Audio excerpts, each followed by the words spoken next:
And so I remember even talking about it with my midwife. I was like, nothing's happening. And she had even said previously, she had noticed with my breasts that just the way they were, but it's essentially like your body is incapable of producing milk. And so, of course, you know, I think once a mom hears you're incapable of doing something, you just automatically put it all on you. It's like, oh, man, I failed. I can't do this. Like, this is the one thing my body's supposed to do, and I'm not able to do it. Welcome to the Breastfeeding Diaries, episode 2. I'm your host, Haley Lawrence, and today we're joined by my friend, Kara Blessing. Kara is a full-time mom and part-time doula, so birth and babies are a huge part of her world. If you saw her nursing her toddler until she was almost 2 years old, you would never have guessed that her breastfeeding journey had a rough start. Despite having a beautiful, unmedicated birth at a birth center, her baby was found to have mouth and tongue ties, and Kara's dreams of nursing exclusively turned into exclusive pumping. The temptation to give up was strong, especially when she was told that maybe she physiologically couldn't produce milk. But she didn't give up, and her story is incredible, so let's dive in and hear from Kara.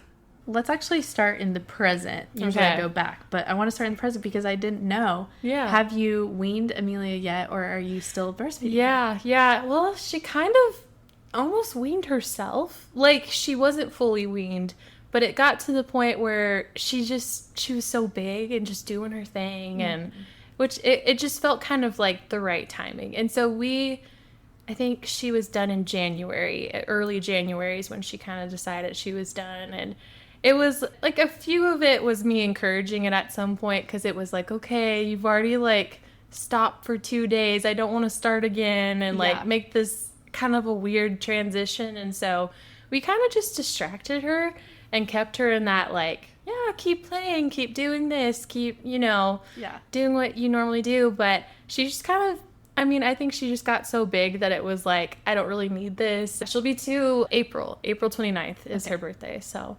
it was bittersweet, but it was really good. And she was just so sweet about it. I feel like every story I've heard, it's usually like, oh, it was so hard. And, they really didn't want to. And, like there was tears and stuff like that. And so I was like not ready for it. I was like, I don't want to do that to her. I can't do that to her.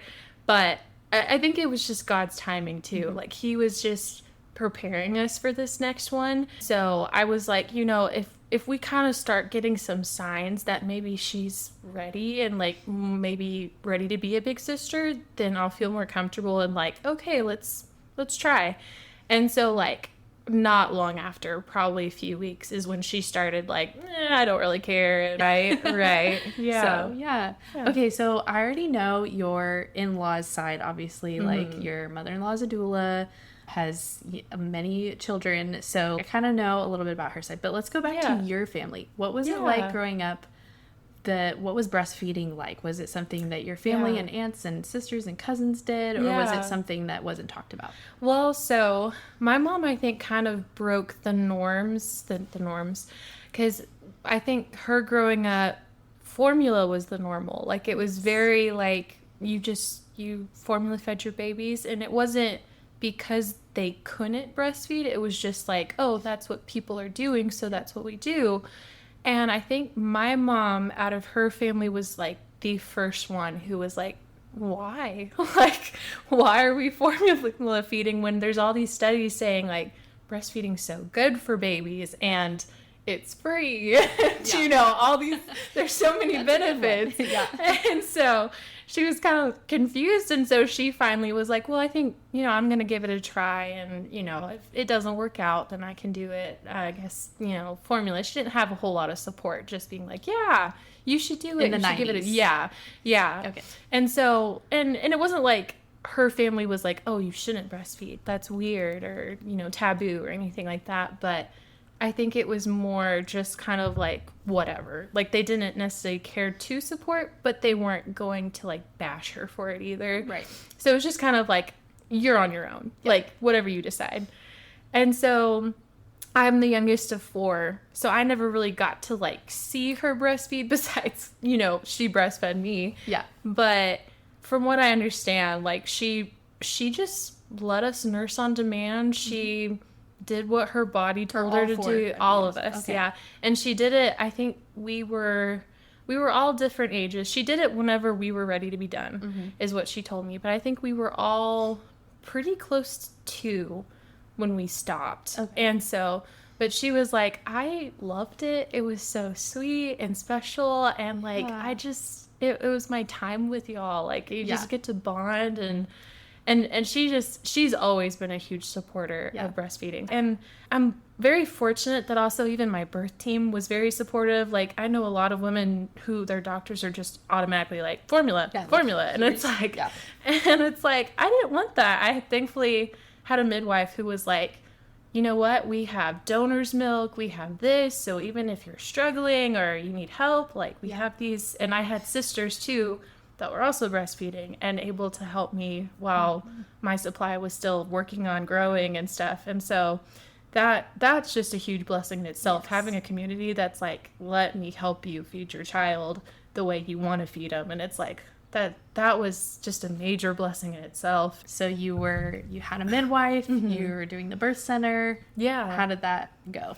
It was really good. I became a doula. I was going to say, for those who don't know, I became a doula before I had my daughter. And so I think that really helped me just have an understanding, education on just kind of what birth is supposed to be like, and what to expect and not expect, and even just kind of like, okay, like, things don't always go to plan, and that's okay, but I'm going to know what I want to do and do the best that I can. And so that really helped, and it was really nice. And then I also had my mother-in-law who's a doula, and so she was able to help me, and she was there at the birth, and she was able to just kind of like remind me, like, these are normal things. You know, this is normal. You know, this is okay. This is your body doing what it needs to do. And so, but it was also a really, really fast birth. So it wasn't like I had to sit there and just kind of like make decisions. Yes. Yeah. It was just kind of like, this is happening right now. And so if I remember right, I think I went into early labor. I think it was Friday when I started going into labor, and I didn't know I was in labor.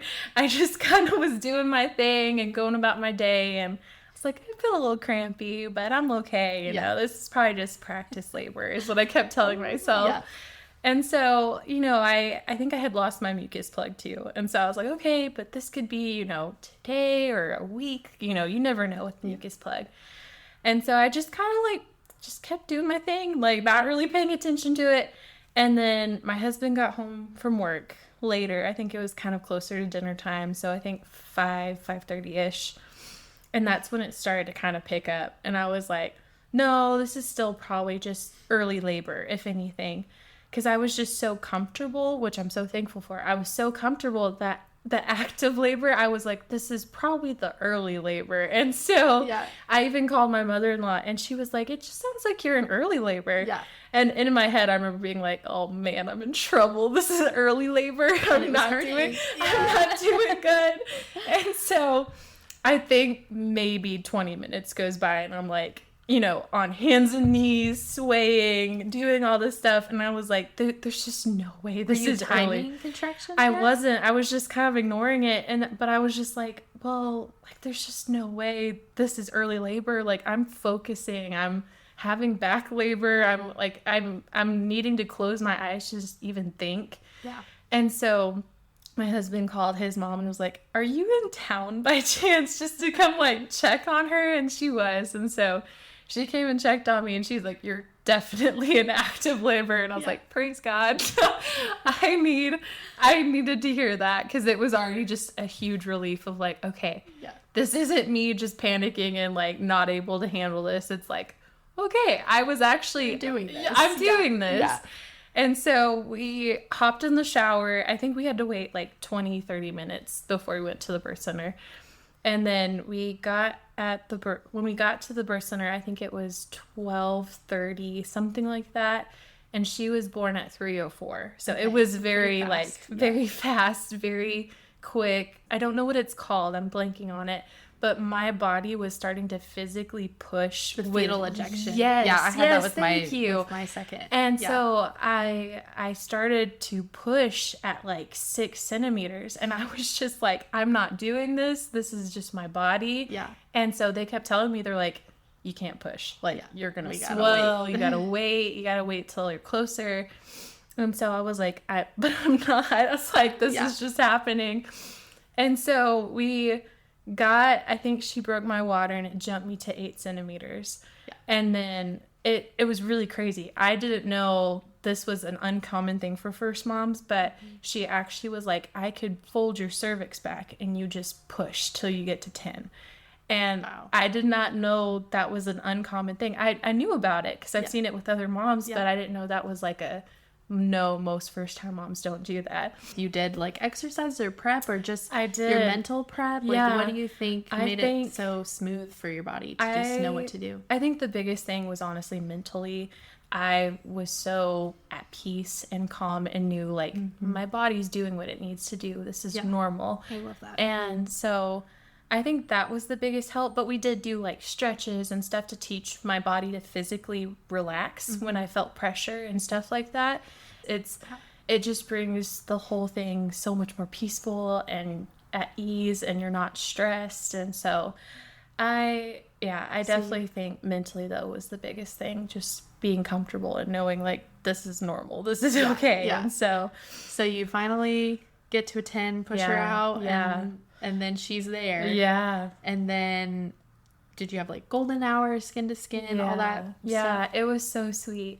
So it was really cool actually. So I pushed her out, and Jen, my mother-in-law, got to catch her and hand her to me. Awesome. And so it was really sweet. And I remember being like, okay, I know I'm gonna be emotional. Like I just knew I get emotional at my clients' births. I'm like, this is so sweet and so touching. And so I was like, I know I'm gonna bawl as soon as she's in my hands. But my husband was also just in tears. We're both just crying over her and like smiling and kissing her, and it was just so sweet. It was so touching. I've never seen my husband just cry that much. And it was so sweet. It was so fun to see him just transition to a dad. Like it was so fun. And y'all were both how old? 20? I was 20 and he was 21. Okay, so very young. So young and and so it was so sweet though. It was so fun. And so we pretty much held her the entire time. Like there was never really a point like we had to give her away. We were only there for like 3 hours postpartum, and then we went home and slept, which was awesome. So everything's beautiful right now. When did things start to go wrong? Well, so the tough thing was she did have all 5 mouth ties, and we found that out while we were there. So, and I didn't even know there was 5 mouth ties. You know, I don't know that. I didn't even know that was a thing. I was like, midwife assessed that? Like she's holding the baby. She's like, yeah. So she, at the end, she does like the weight and the measuring, and then she checks the mouth to see like how suction's doing, and like, because we also did breastfeeding while we were there. And she kept kind of slipping. Yep. And so she was like, okay, I think maybe she's not able to fully open and like latch. Like something's causing her to like slip. But she was alert. I mean, this was a great birth. So she's alert. She's seems like a very healthy baby. Yes. Yeah. She's just not like, she's trying to latch. Yeah. She was doing all the right things, but we could just tell like it's like her mouth's not fully able to latch. And so she checked her, and she was like, she has all 5 mouth ties, and they're pretty severe. So there's the cheek ties, which is on both sides, and there's the tongue tie, the bottom lip tie, and the top lip tie. Wow. And so I think she only actually ended up needing, I think it was 2 or 3 removed. I know her tongue was the worst of them all, because it was just so like low that she couldn't even like get it to lift up.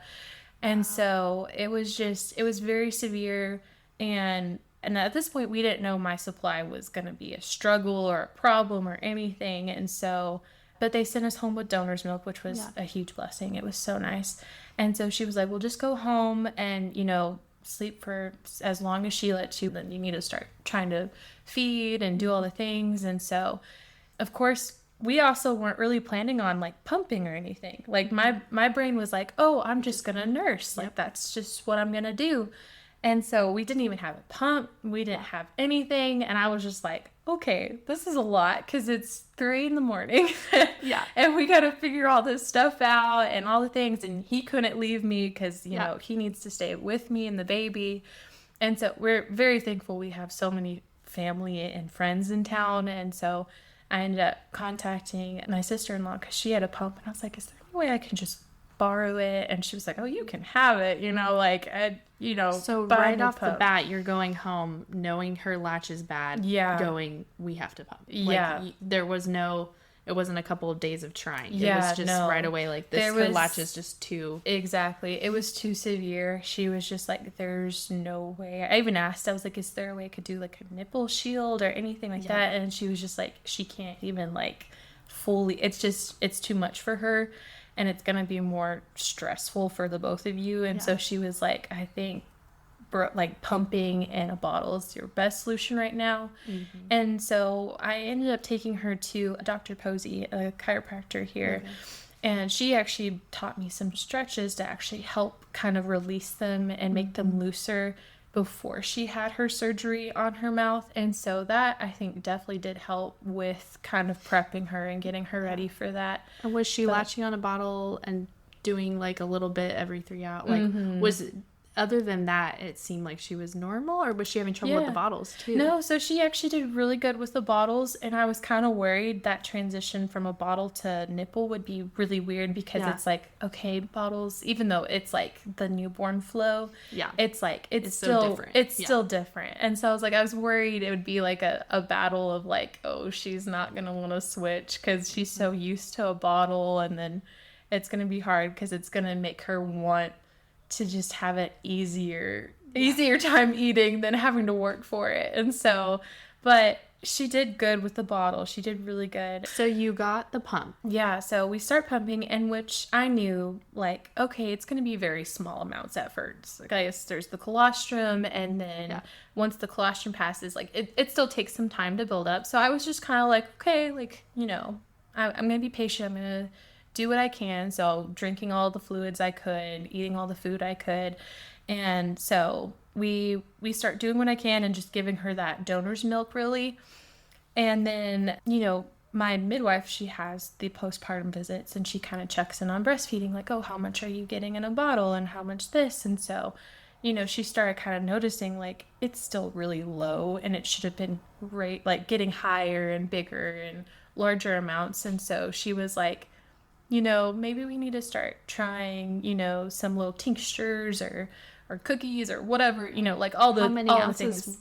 Were you getting? So I was lucky if I got an ounce. Like it was every 3 hours. Yeah. Okay. So it was like, and I mean, I would be doing all the things. It wasn't like, oh, you know, I'm dehydrated or I'm not eating enough. It was like, no, I'm making sure I'm getting 100 ounces of water and eating all the food and doing all the things and staying relaxed and not stressing out about it, just kind of keeping your mind clear. And so I was just like, I don't know what I'm doing wrong. Like, I really don't understand. And so... And when were you feeling all along, like, each time you pumped, like, oh, this isn't enough? Yeah. Or were you like, oh, this is great, and your midwife came in and was like, that's not enough? No, I kind of had a feeling. I was like, something just doesn't... Like, I know that breast milk is more filling, and so some people see it and they're like, oh my goodness, that's not a lot, but it ends up being perfect. But even I was kind of like, this just seems weird. It feels like it's taking... like longer, and it's just not really getting to where it needs to be. And so I remember even talking about it with my midwife. I was like, I just don't feel like I'm really doing much. Like, nothing's happening. And so she talked to me. She was like, well, is your pump, you know, did you try different flange sizes? Did you do all the thing? And I was like, yeah, I've tried all the sizes, and this is the one that fits me best and is most comfortable, and from what I can tell is the best one for me. And so, I tried multiple pumps too. I mean, not just my sister-in-law's, but like, I think 3 from the WIC office that they offer. And I think I got another one from insurance, and just tons of them. And I was just like, I don't feel like anything's changing really. And so I was just kind of like, I don't really know. Like, I don't know what I'm doing wrong. And she even asked me, she's like, are you getting enough fluid? Are you eating? Are you doing all the things? It's like, yeah. And so, and she had even said previously, she had noticed with my breasts that the shape of them and just the way they were, I guess, and I'm trying to think of the name, but it's essentially like your body is incapable of producing milk. Like, it can only do so much.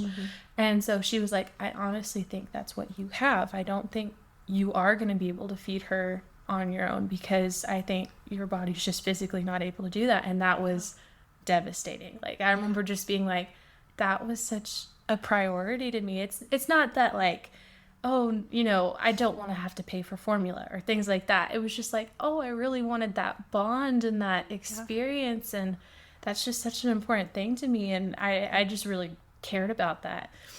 And so, of course, I think once a mom hears you're incapable of doing something, you just automatically put it all on you. It's like, oh man, I failed. I can't do this. Like, this is the one thing my body's supposed to do and I'm not able to do it. And so I was just so devastated and just kind of got in this like headspace of like, man, I'm unable to take care of my daughter the way I want to and feed her. And I was just so sad and so like defeated. And so I was just like, man, like, this is so hard. And my husband was so sweet and supportive the whole time. He was just like, he's like, this is not your fault. Like, you can't control these things. And he was like, but you are an amazing mom. And that's the most important thing. Like, you love our daughter so well. And that's all that really matters. And he's like, whatever way she gets it, whether it's donor's milk or formula or whatever, like, you're doing what you can do and you're doing a great job. And I was like, of course, very emotional and just like, oh, like every mom's like, thank you, but I also still want to do what I want to do. But yeah, it's like you worked really hard for this at this point too. So you have that aspect. And then you also have just of like, it's best. And like you said, your family had done it. So, there wasn't really any evidence that you couldn't do it. Yeah, exactly. So what'd you do then? So honestly, it just took me getting to the point where it's like, okay, I may not be able to do this. And even though that's not what I wanted, like I desired to breastfeed so bad, I just knew, I was like, I got to give it to God. Because anytime, we've had this conversation so many times where it's like, anytime I try controlling and fixing things on my own, it never goes the way I want it to go. And then as soon as I'm like, okay, God, this is yours. It's in your hands. I know you have a plan. It just automatically is like, oh, okay. It's like, why shouldn't I do this so much sooner? And so it's almost kind of like a, come on, Kara, you should have known. You should have done this sooner. But yeah, it kind of just got to a point where I was just submitting to God. Like, okay, like, this is a desire of mine, but it's gonna be okay regardless of the outcome. And so I finally just started praying and like really pouring into the Bible and like my relationship with the Lord and just being like, this was my daily prayer to him. I was like, Lord, I desired to breastfeed my child so badly, but I know you're a good God, and I know whatever the outcome is going to be is what she needs and what is perfect for her. And so that was just my daily prayer to him, and I just kind of let it go. I was like, I'm not going to stress about taking all these things to just increase the supply. I'm not going to stress about not doing I got to the point where I was just like, I got to pump every chance I get. I got to do this. And when she got her mouth ties released, it was like nurse pump, all the things, like just trying so hard. And I was like, I'm not even able to enjoy her. I'm just stressing so much about this. And so as soon as I kind of just gave it to God and just did my normal thing, I pumped when I needed, and I ate and I drank the things that I needed to do for my body, but I just let it go. It was a drastic change, just all of a sudden. Like, I mean, it was like 2 ounces on both sides. And it was just like, wow, like, that's really strange. And so I kind of was like, well, maybe it's because, at first it was kind of the denial. Like, it was like, well, maybe maybe I hadn't pumped in a while and I just forgot, or so it wasn't incremental. It was just like one day you pumped in. Yeah, no, it didn't slowly increase or anything. It was just like bam, like tons, and it was just like, whoa, like that's really strange. And so no, I was kind of like, huh. And it was really funny. I wish I could have gotten my midwife's reaction, because, you know, of course, we're at the point where, like, okay, I can't make milk. Like, we accepted it. And then we went to one of our meetings, and I was like, so I think I'm able to feed her on my own now. And she was like, what do you mean? Like, how many ounces are you making? And I was like, 2. And she was like, oh, only 2? And I was like, on both sides. And she was like, wow. What? And she was like, what did you do differently? Like, did you start taking something? Did you change anything? And I was like, all I gotta say, it was just God. Like, I was like, I'm not saying that I did anything different except just give it to him. And that's all I did. And she was like, wow. She was like, that's powerful. That's really deep. And I was like, I know. I wasn't expecting it, you know. It's just kind of like, I don't know. I kind of got to the point where it was just like, you know, God's a good God. He hears our wants and our desires. And, you know, not saying that our wants and desires always get fulfilled, but he knows our hearts, and he knows how special things are to us. And I could just see how he used this situation for good, because so many of my friends, they were also breastfeeding and learning how to do these things. And so it was cool to share my experience so that they weren't discouraged when they were having problems and when they were having issues. And I was able to be like, God is good, and like, look how amazing he is. And also, like, it built my faith even stronger too, because it wasn't just like, oh, you know, everything's fine, everything's perfect, everything worked out the way it needed. It took me leaning on him and like pouring into his word and just trusting that he's a good God and that everything's going to be okay.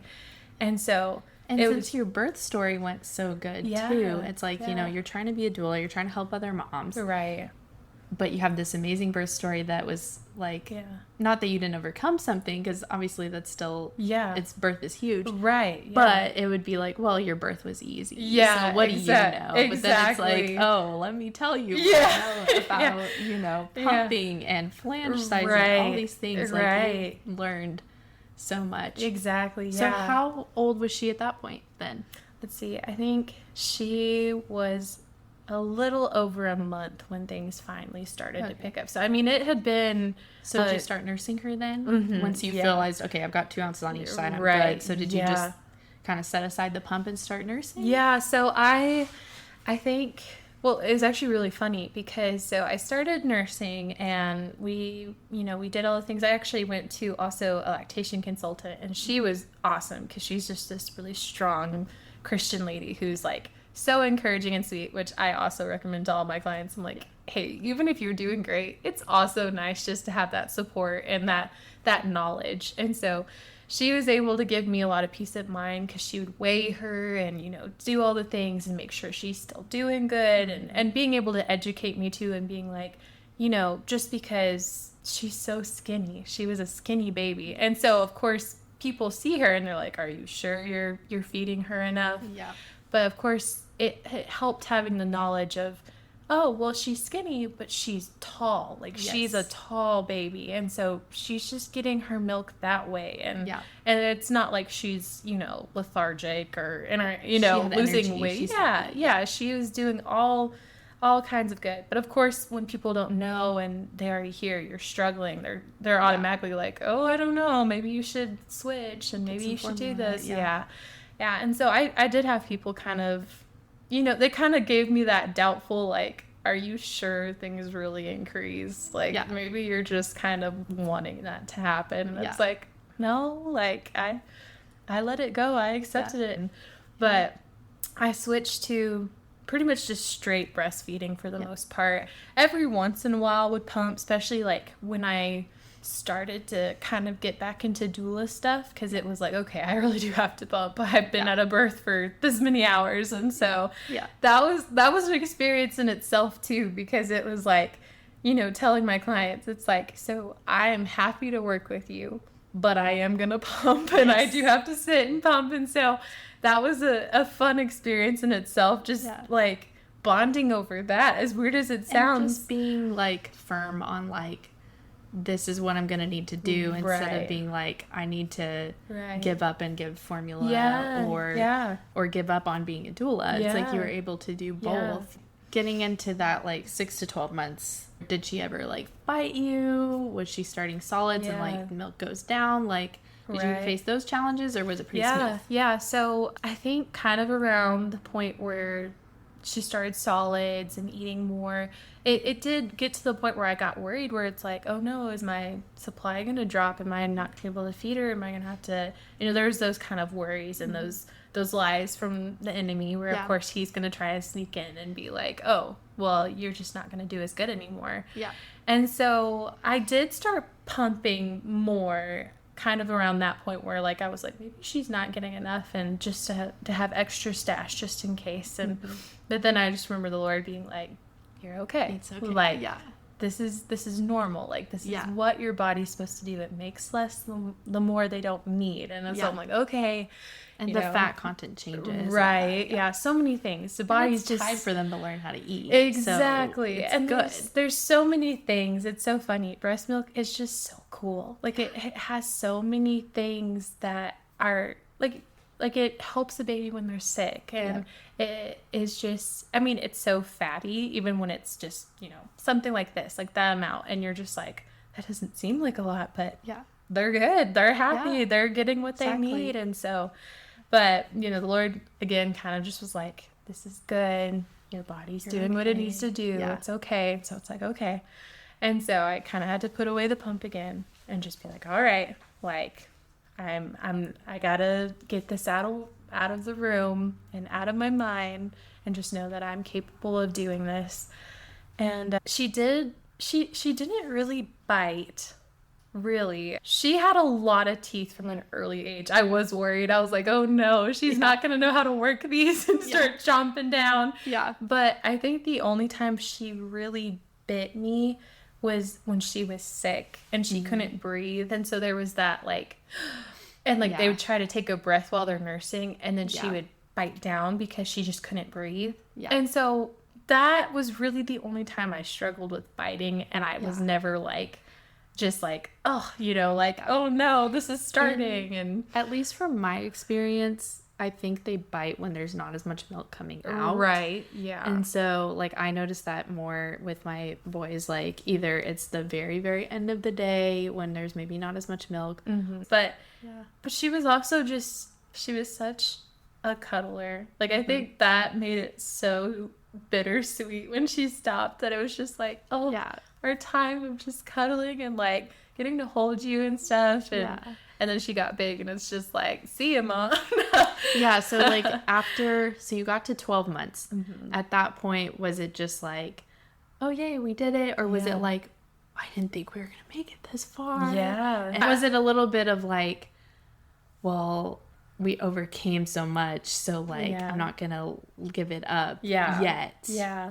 So for me, from the beginning, I was always like, I'm just going to go as long as they want, really. Like, as long as, they're getting what they need and they're happy. And, we had some kind of, like, restrictions in our head. Like, obviously, like, if they hit a certain age or something, and be like, okay, like, we're going to stop. Or there's going to be more boundaries where it's, like, maybe only at, like, bedtime or something like that. But, the 12-month mark did really feel like an accomplishment, though. It felt like, yes, I did this. I feel so good. And I feel so proud of myself for not giving up and just not letting myself, like, get in that mind space of, you're incapable of doing this, or you need to stop, you need to just give up, So a question that I had is, going back to the tongue ties and getting them resolved, what, besides the voices of like your midwife relating to breastfeeding, what were the other reasons to resolve that tongue tie? Because I know, at least from my understanding, it can affect, it may not even, some kids it doesn't affect breastfeeding, and they can have a tie and they're fine, or they resolve when they're older, or some kids, hey, they switch to formula, they end up bottle feeding, but then now we're having issues with feeding later, or we're having speech issues. So what was your reasoning, though? I kind of listed some. So a big part was the breastfeeding, because I really wanted to do that. But it wasn't just about the breastfeeding, because it's like, you know, it's more serious than just, like just the breastfeeding. It was like, well, if she can't open her mouth the way she needs to, I mean, there's trouble swallowing, there's trouble eating, like you said, like in the future, I didn't want her to be worried about her choking on stuff and having a hard time just eating in general. And I have family who hasn't had their tongue tie or mouth ties or whatever released, and it's caused them so many problems, even at an older age. My dad, he has them. Oh wow. And he even talks about the struggles of it still. Like, he has a hard time taking medicine and things like that. And so it's like, I don't want that for my daughter. I don't want her to just struggle and have all these issues. And it's actually interesting, we learn that the ties in your mouth actually control so much more in your body, like more than you think. It's not like just gut like too, right? Yeah. So not just like, you know, you're swallowing and you're latching and you're eating or what. I mean, it literally is connected to all these nerves and muscles and stuff. Like, they were telling my dad, because he actually was talking about getting his released at one point, and they were like, at this age, it would actually be worse for you to get it released, because you're so used to it. Yeah. And then they were saying your body, when you get those released, it relaxes. But when you're at this age, it almost panics, because it's like, oh my goodness, I've been so used to being so tight and tense, like especially their necks. Their necks are so bad. That's why a lot of babies with mouth ties, they'll actually hold their head up really quickly. So people are like, wow, that's just a really strong baby. It's like, no, their neck is so tight that they just have to do it. And so, but they were saying at older age that it actually almost has a worser effect, because it's like your body's just been so used to it for so long that it almost panics if it did get released, because it's just like, whoa, hold on. Like, so who did the surgery then? So dentist, or? Yeah, it was a dentist in Lubbock. Okay. And it was a really, really great company. They did the surgery, and it was very, very easy, very simple. And then it was a Christian office and stuff, which made it so much nicer. But we got there, they weighed her, they did kind of an evaluation of her mouth and checking things out. And then, I can't remember his name, but he was amazing. He was a great doctor. And he just came in and he just prayed over us and prayed over her. That's great. And it was really cute. I took a picture of it, and he even told me to. He was like, you need to take a picture of this, because they look like baby minions. Yeah. And he wraps them up kind of in this little swaddle, and he puts these goggles on them. And it is so cute. And he's just so sweet. But did you get to stay in the room? I did, yeah. Okay, yeah. So that's pretty good for a new mom. I'm thinking just like how to encourage moms of like, hey, this is worth it. Yeah. And the recovery, was it pretty simple? The recovery, it was simple but hard all at the same time. Because, I mean, we knew, they were like, she is going to be sore. It's going to be very sensitive. And they had us do stretches even after the surgery, so it didn't regrow, because they could regrow, or there could be infection, there could be all these things. So it was just very like, you need to be on top of this, you need to make sure she's getting Tylenol is what we had to give her, because she was just that sore. And so they were like, at first, after the surgery, she'll still be pretty numb, because they numb the area before they do the laser removal and stuff. But they're like, right after the surgery, she'll be pretty good for about probably 4 hours or so. And so they were like, I would try and pretty much go home and instantly just like get prepared. And so they had lactation consultants there too that were, going over breastfeeding with me. They were like, hey, this is new to you because you haven't really been able to. So like, here's some tricks, here's some things to look out for, here's the things you can do. And so I was like, okay, great. This is awesome. But we got home, and I was so thankful. She slept the whole way home, and it was in Lubbock from Abilene. Yeah. So it's about, I think it was about, 2.5 hours, 3, something like that. And so I was so thankful she slept and got the rest that she needed. But it was, I mean, like, she woke up and it was just instantly, you knew she was in pain because it was just the nonstop tears. I couldn't give her really a bottle or nurse her because she was just, like, it was that sore. And so we gave her that Tylenol, and it kicked in pretty quickly, thankfully. I think it maybe 10 minutes went by, and she finally kind of started to calm down. And really, that was the worst of it, was just the very beginning. Yeah. It was like, oh, man, like, I hope this isn't the whole time because I feel so bad for her. Like, I don't want her to be hurting and in pain. But that was really the worst of it. And we didn't even really have to give her Tylenol a whole lot. Like, we did it that one time, and I think maybe, like, 2 days after. Like maybe 3 days in total, she had Tylenol. And it was, like, I didn't remember. I think it was, like, every 6 hours, 8 hours, something like that. Yeah. And so she did really good. She hated the stretches. Yeah. Was not a fan of the stretches, but she thankfully got more used to it and more, like, kind of like, okay, this is gonna happen. I'm just gonna have to kind of roll with it.